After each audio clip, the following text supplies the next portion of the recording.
নমস্কার বন্ধুরা, কথা ধারাবাহিকের আজকের পর্বে আমরা দেখতে পাবো যে পিসিয়া অগ্নিকে বলে, তুই একবার দাদার কাছে গিয়ে জিজ্ঞেস কর না। তখন অগ্নি কথাকে বলে, আমার মনে হয় না মিস্টার সমীর গুহ মায়ের সম্পর্কে আর কিছু জেনে থাকবেন, কারণ ওদের মধ্যে তো সেই সম্পর্কটাই ছিল না। তখন কথা অগ্নিকে বলে, কেন জানবে না পাচক মশাই, ওদের মধ্যে ভালোবাসা ছিল, অনুভূতি ছিল, বিশ্বাস ছিল, আর এতগুলো বছর একসাথে সংসার করেছে। এই দেখুন না, আমাদের সম্পর্কটা তো স্বামী স্ত্রীর মতো না, কিন্তু আপনি কিসে ভালো থাকবেন আর আমি কিসে ভালো থাকবো সেটা আমরা দুজনেই জানি। আমার বিশ্বাস আপনি বাবাকে গিয়ে জিজ্ঞেস করুন, বাবা কিছু না কিছু বলবেনই ঠিক। এরপর অগ্নি বলে, হ্যাঁ জিজ্ঞেস তো করতেই হবে, আমার মায়ের বিষয়ে জানতে গেলে সমীর গুহকে আমাকে জিজ্ঞেস করতেই হবে। এরপর অগ্নি তার বাবার কাছে যায়। তখন তার বাবা বলে, কি বলতে চাও বলো।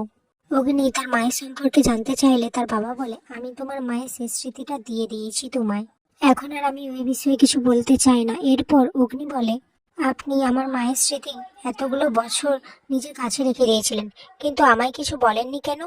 আপনি আমার মাকে ভুলেননি, রাদার কোনোদিন ভুলতেও চাননি। এরপর অগ্নির বাবা বলে, আমি আমার দুঃখ, ইমোশন এগুলো সব নিজের মধ্যেই রাখতে চাই, তুমি কি জানতে চাও বলো। তারপর অগ্নি বলে, ও তাহলে আপনি এতটাও স্পাইনলেস নয়। এরপর অগ্নির বাবা মনে মনে, আমি স্পাইনলেস কিনা সেটা তুমি কখনো বুঝতে চাওনি অগ্নি, আর তুমি তো আমাকে নিজের বাবা বলেই মনে করো না, বাবা বলে কোনোদিন ডাকোও নি।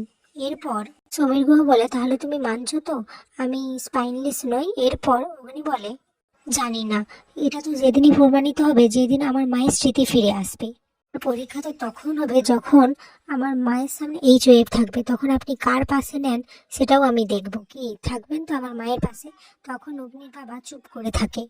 অগ্নি বলে, ঠিক আছে এসব ছাড়ুন, আচ্ছা মা কোন জায়গা ভালোবাসতো, যেখানে যেতে মা খুব পছন্দ করতো? তখন অগ্নির বাবা বলে, তোমার মা গোড়ালে যেতে ভালোবাসতেন, আসলে ওখানে পিঠে পুলির উৎসব হতো, তাই আমরা সবাই মিলে ওইখানে যেতাম, কিন্তু তোমার মায়ের চলে যাওয়ার পর থেকে সেখানে আর কেউ যায়নি। এরপর দেখা যায় কথা অগ্নির জন্য টগর ফুলের রস নিয়ে আসে, আর অগ্নি কোনো কথা না বলে সেটা টকটক করে খেয়ে নেয়। এটা দেখে কথা তো অবাক হয়ে যায়, সে অগ্নির গায়ে হাত দিয়ে দেখে যে অগ্নির জ্বর এসছে কিনা। তখন অগ্নি বলে, কি করছিস? কথা বলে, না আপনি তো ঠিকই আছেন, জ্বর টর নেই, তাহলে আপনি এটা খেয়ে নিলেন? তখন অগ্নি বলে, তুই কি করছিস? তোকে কি দেখতে খুব ফানি লাগছে? তুই চুপচাপ এখানে বস, তোর সাথে আমার খুব সিরিয়াস কথা আছে। অগ্নি বলে, সমীর গুহ বলেছেন মায়ের গোড়ালে যেতে খুব পছন্দ, তাহলে তুই বল আমাদের কি করা উচিত।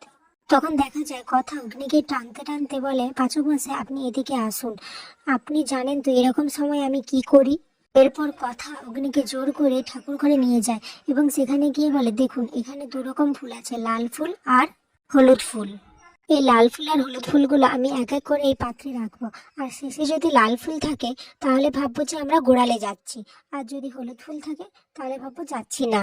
এরপর শেষে দেখা যায় লাল ফুলই রয়ে যায় সেই থালায়। তখন কথা বলে, দেখুন মা নন্দীও আমাদের ইঙ্গিত দিয়েছে, তার মানে আমাদের গোড়ালে যাওয়া উচিত পাচক মশাই।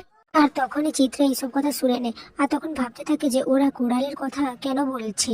এই কথাটা শুনে চিত্রা সেখান থেকে চলে যায় এবং কথা চিত্রাকে সেখান থেকে চলে যেতে দেখে। এখন কথা অগ্নিকে বলে, আচ্ছা পাচক মশাই, আমরা যে গোড়ালে যাব বা যাওয়ার প্ল্যান করছি, এই কথাটা আপনি কাউকে বলবেন না, কথা দিন আমাকে।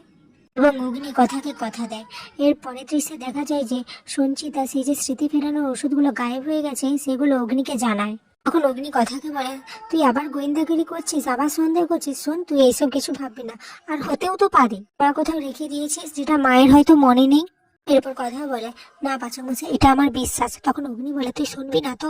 তখন কথা বলে, না পাচক মশাই আপনি আপনার বিশ্বাস নিয়ে থাকুন, আর আমাকে আমার বিশ্বাস নিয়ে থাকতে দিন। এরপর অগ্নি বলে, তুই যা খুশি কর। তখন কথা নিজের মনে মনে বলতে থাকে যে, দেখলে তো তুমি কথাগুলি, পাচক মশাইকে কিছু না বলে তুমি থাকতেই পারো না। আমার বিশ্বাস যে গোড়ালে গেলেই আমরা মায়ের সমস্ত স্মৃতি ফিরে পাবি। আগামী পর্বে দেখা যায় সবাই অগ্নির এই সিদ্ধান্তে খুব খুশি হয়। এখানে পিঠে পুলির উৎসব হয়, চিত্রা এসব দেখে ভয় পেয়ে যায়। এখানে গিয়ে যদি সঞ্চিতা সমস্ত কিছু মনে পড়ে যায়, আর এদিকে সবাই নাচ গান করতে করতে গোড়ালের উদ্দেশ্যে রওনা হয়। এখানেই আজকের পর্বটি শেষ হয়ে যায়।